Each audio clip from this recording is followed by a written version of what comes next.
Allah ka ba mu sa'a mai sama Allah ka taimake mu amin. Zan gaida likitoci masu kulawa da lahiyanmu, masu kulawa da rayuwanmu. Bonjour à tous et bienvenue dans votre émission de santé et bien-être. Aujourd'hui, nous abordons un sujet aussi sensible que préoccupant, la dépigmentation de la peau, une pratique de plus en plus répandue, surtout chez la jeune femme. Quels sont les dangers? Pourquoi séduit-elle autant? Existe des alternatives plus saines pour prendre soin de sa peau? Pour en parler, nous avons l'honneur de recevoir Dr Maimouna Ouedraogo Mamadou qui va nous éclairer sur les risques, les causes et les solutions autour de ce phénomène. Restez avec nous, c'est un échange à ne pas manquer. Docteur, bonjour. Oui, bonjour. Alors, docteur, qu'est-ce que la dépigmentation et en quoi diffère-t-elle du traitement des taches ou de l'éclaircissement médical de la peau? Merci pour l'opportunité que vous nous donnez pour parler de ce phénomène qui est de plus en plus inquiétant pour nous. Donc la dépigmentation, pour répondre à votre question, c'est l'ensemble des mécanismes utilisés pour avoir une peau plus claire. Et ça se fait de façon volontaire. C'est différent de la dépigmentation que les dermatologues peuvent proposer dans le cadre de la prise en charge des pathologies qui peuvent amener une hyperpigmentation. Alors, quels sont les produits ou substances les plus utilisées dans la dépigmentation volontaire et quels sont leurs effets sur la peau? Voilà. Par rapport aux substances, nous avons 4 grandes familles de substances. D'abord, nous avons les dérivés phénolés. Et ici, le chef de file, c'est l'hydroquinone. Ensuite, nous avons les corticoïdes, dont le chef de file est le clobétasol, que vous voyez souvent en tube dans les marchés. Oui. Ensuite, nous avons les dérivés mercuriels, les plus dangereux. Et nous avons aussi les acides de fruits, donc à base de citron, huile de carotte, tout ce que vous voyez en tout cas sur le marché, où il y a un fruit dedans, souvent c'est des acides de fruits. Donc à ces 4 grandes familles, nous avons le glutathion, oui, qui est un composé d'acides aminés. Nous avons aussi l'acide kojique. L'acide kojique, c'est vraiment un dérivé des moisissures. Les moisissures que vous connaissez. Donc c'est à partir de la moisissure qu'on extrait l'acide kojique. Les effets sur la peau, ces substances agissent en détruisant la mélanine, c'est-à-dire la substance qui nous donne cette couleur de peau. Et il y a d'autres mécanismes comme le blocage de cette mélanine ou même carrément la destruction des cellules qui fabriquent la mélanine. Okay. Et en parlant de cela, quel risque pour la santé cette pratique comporte-t-elle à court, moyen, tout comme à long terme? Les conséquences peuvent être cutanées, c'est-à-dire juste ce qu'on voit sur la peau. Nous avons aussi des complications extra-cutanées. Donc tout patient ou toute personne qui s'adonne à la dépigmentation s'expose à ces risques, à ces complications. Sur le plan cutané, on a ce qu'on appelle les troubles pigmentaires. Donc habituellement, c'est les taches noires, rugueuses qu'on observe, communément que les gens appellent kitaboxé. Donc ça, nous l'appelons ochronose exogène. Ensuite, nous avons des taches vitiligoïdes, c'est-à-dire des taches blanches. Il y a les infections cutanées, les gens qui s'adonnent à la dépigmentation pour vraiment le risque de développer tous les types plutôt d'infections, que ce soit bactériennes, virales, parasitaires et fongiques. Il y a aussi le fait que la peau peut devenir très fine. Et cela entraîne des retards de cicatrisation ou carrément empêche la cicatrisation en cas de blessure ou en cas d'intervention chirurgicale. À part ça, nous avons l'orticisme. Vous allez voir des dames qui ont la barbe ou bien des poils un peu partout. Ça aussi, c'est un des effets de la dépigmentation. cutanée. Voilà, il y a plusieurs autres complications. Ça, c'est vraiment ce que je viens de citer, c'est les plus courants. Maintenant, les complications extracutanées, d'abord au niveau métabolique et au niveau endocrinien, si vous voulez, ça peut entraîner ce qu'on appelle l'hypertension artérielle, ça peut entraîner le diabète, ça peut entraîner une insuffisance surrénalienne, ça peut entraîner ce qu'on appelle la maladie de Cushing.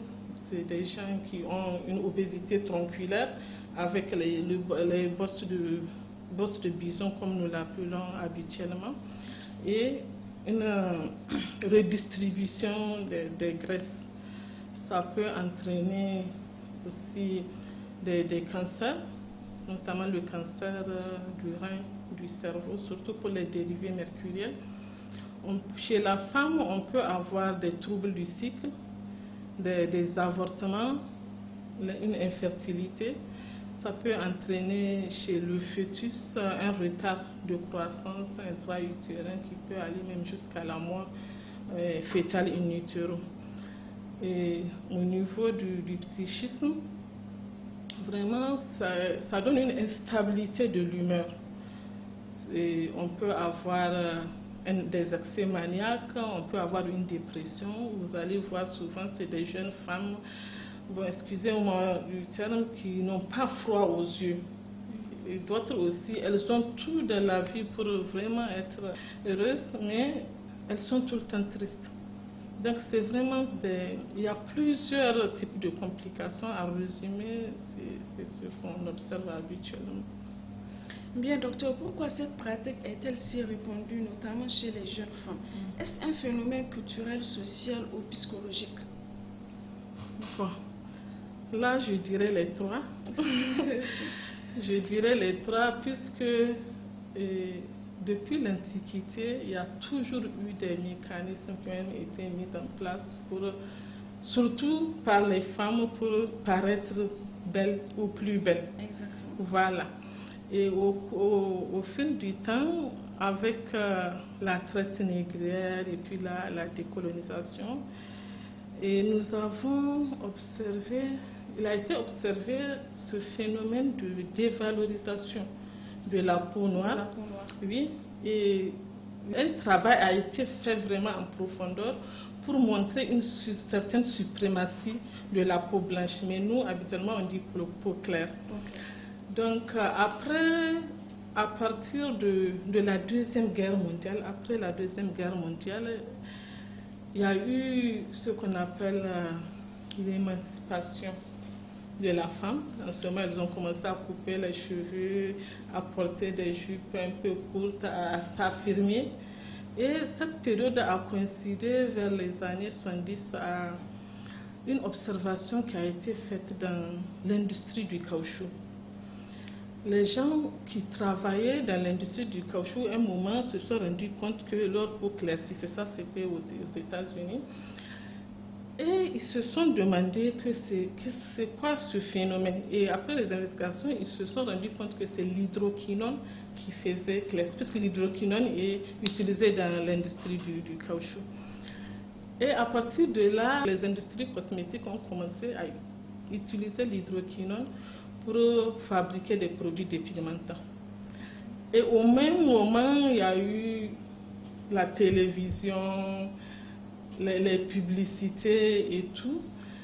Et la femme claire a été présentée comme l'idéal. Donc, du coup, ça a un peu explosé, si vous voulez. Toutes les conditions étaient réunies pour que les gens s'adonnent à cette pratique.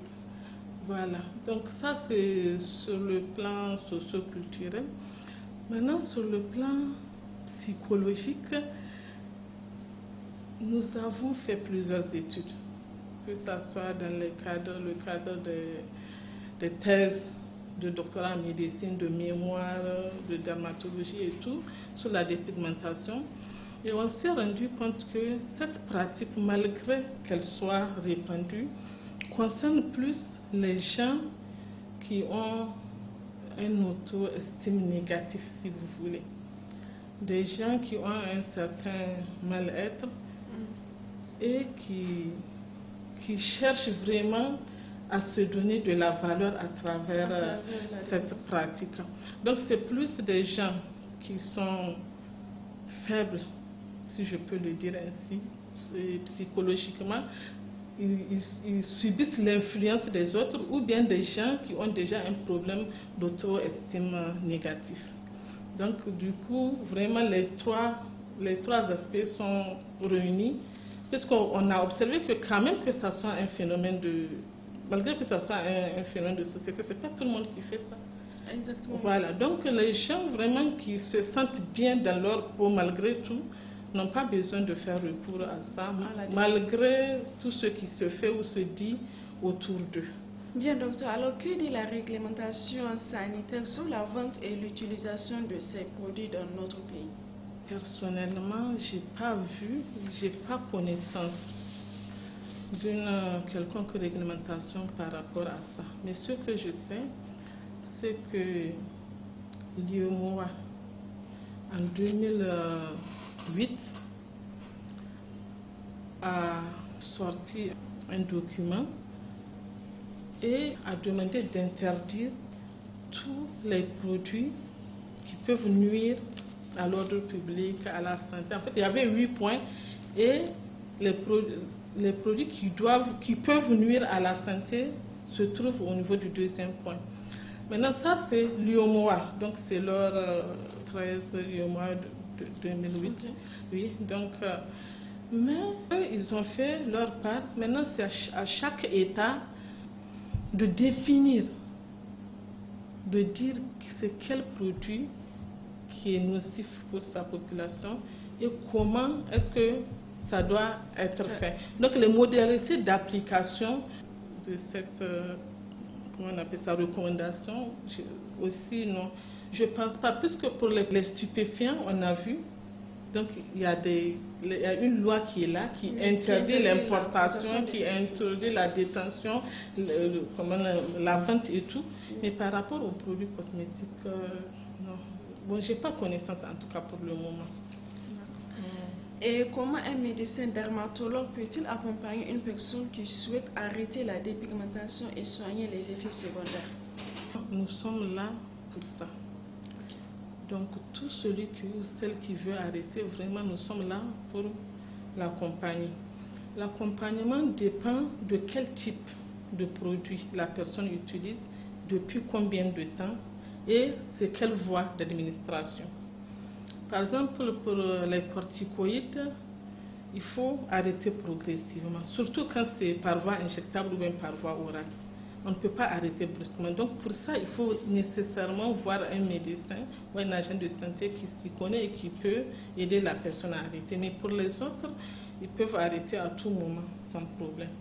Maintenant, vraiment, si la personne souhaite être accompagnée, là, elle s'adresse à son dermatologue ou à tout autre agent de santé susceptible de l'aider. Et quel message souhaitez-vous passer aux jeunes, particulièrement aux femmes, sur l'acceptation de leur peau et les dangers de la dépigmentation? Bon. Le message vraiment, c'est de leur dire que la beauté, elle n'est pas que physique. La beauté physique est éphémère. Donc il faut avoir des valeurs. Il faut essayer autant que possible d'avoir une vie saine et leur dire que dans tous les cas, quel que soit le produit dépigmentant que la personne va utiliser, à un moment, ce produit ne sera plus efficace sur la peau. Et pire, ça peut entraîner des complications irréversibles, genre les ochronoses exogènes dont on a parlé. Vous voyez plein de femmes en ville qui sont obligées de se maquiller tout le temps, de mettre pour vraiment cacher les taches. Parce qu'à l'heure actuelle, il n'y a pas de traitement contre ça. Quel que soit le pays où la personne va partir, quels que soient ses moyens, on ne pourra rien faire. Donc du coup, vraiment, le mieux c'est de ne même pas s'adonner à cette pratique, de trouver vraiment les moyens, nous sommes à leur disposition. Maintenant, si la personne veut juste des conseils par rapport aux substances qui peuvent, ou bien aux cosmétiques qui peuvent aller avec sa peau, vraiment, nous sommes là, nous pouvons les aider. Bien, docteur, on va un peu voir le côté social. On a beau à parler de la dépigmentation. Tout à l'heure, vous avez évoqué le cas de l'injection ou bien des produits à prendre. On remarque aussi déjà, pas seulement les injections. Est-ce que les injections, ça se passe ici dans notre pays ou bien ils quittent pour aller ailleurs à travers les patientes que vous rencontrez? Et aussi, on a tendance à voir pour les femmes qui vont de ce côté de la dépigmentation, quand ils arrivent à accoucher par césarien, ça trouve toutes les complications pour la suture et autres. Est-ce que vous avez eu à rencontrer ces genres de cas? Comment est-ce qu'ils seront sortis? Vraiment, pour les injections, même ici, ça se fait. Parce que, en réalité, les substances que les gens utilisent pour se dépigmenter ne sont pas destinées à ça. Ce sont des médicaments que nous utilisons au quotidien pour soigner telle ou telle maladie. Donc, mais la dépigmentation, c'est juste un des effets secondaires que les gens ont pris maintenant à but cosmétique. Voilà, donc du coup, c'est pour ça que ça existe. Les gens ne sont pas forcément au courant, ils ne connaissent pas trop, mais ceux qui savent prennent et ils font des injections avec. Oui. Et maintenant, par rapport à votre question sur la cicatrisation, vraiment, on a beaucoup de cas. On a beaucoup de cas. Les gens viennent pour retard de cicatrisation parce que la peau à la longue devient tellement fine que toutes les substances nécessaires à ce qu'elle construise, qu'elle cicatrise, ne sont plus là. Du coup, on fait ce qu'on appelle la cicatrisation dirigée. On essaie tant bien que mal de les aider. Mais ce n'est pas toujours facile. C'est pas toujours facile et on essaie quand même. On essaie quand même avec beaucoup de difficultés. On arrive à prendre en charge certains d'entre elles. Bien, docteur, alors pour conclure, quels conseils pratiques donnez-vous à quelqu'un qui souhaite entretenir sa peau de façon saine et naturelle sans tomber dans la dépigmentation? Bon, ça c'est simple. C'est très simple, il suffit juste d'avoir une bonne hygiène de vie. Une bonne hygiène de vie, c'est-à-dire être moins stressé, manger équilibré, se reposer quand on est fatigué, avoir un état d'esprit sain si vous voulez. C'est des petites choses que les gens ne considèrent pas, mais ça embellit la peau. Ça embellit vraiment la peau, le sourire. Ça détend, vous voyez. Et ça détend. Et c'est des trucs comme ça. Et puis, chercher à avoir vraiment à hydrater correctement la peau avec des crèmes hydratantes simples, saines et sans produits controversés. Merci à Dr Maimouna Ouedraogo Mamadou pour ses explications claires, ses conseils pratiques et son engagement pour une beauté saine et responsable. La dépigmentation n'est pas un simple choix esthétique, elle touche à la santé, à l'identité et à l'estime de soi. Chers téléspectateurs, aimez votre peau, protégez-la et rappelez-vous que le bien-être commence par l'acceptation de soi. On se retrouve très bientôt pour un nouveau numéro de santé et bien-être. D'ici là, prenez soin de vous. Allah ka ba mu sa'a mai sama Allah ka taimake mu amin. Zan gaida likitoci masu kulawa da lahiyar masu kulawa da rayuwar mu mai sama Allah ka taimake su amin.